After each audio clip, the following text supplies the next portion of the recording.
দেশজুড়ে এইচএসসি ও সমমানের পরীক্ষা 2026 আগামীকাল বৃহস্পতিবার থেকে শুরু হচ্ছে।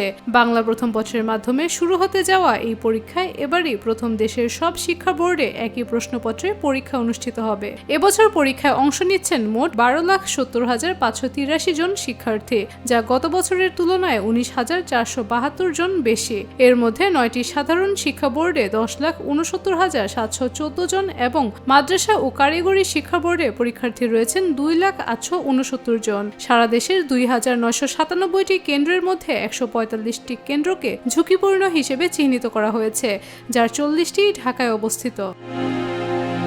পরীক্ষা সুষ্ঠু ও নকলমুক্ত করতে প্রশ্নপত্র বিতরণ, খাতা সংরক্ষণ ও শৌচাগার তল্লাশি সহ 35 দফা নির্দেশনা জারি করেছে কর্তৃপক্ষ।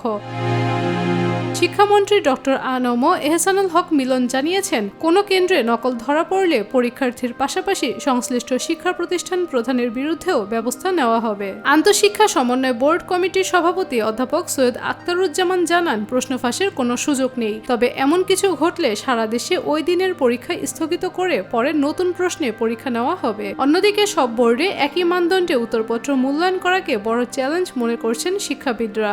আগামী 8 আগস্ট লিখিত পরীক্ষা শেষ হওয়ার পর 15 আগস্টের মধ্যে ব্যবহারিক পরীক্ষা সম্পন্ন হবে। সাদিয়া রহমান, নিরপেক্ষ।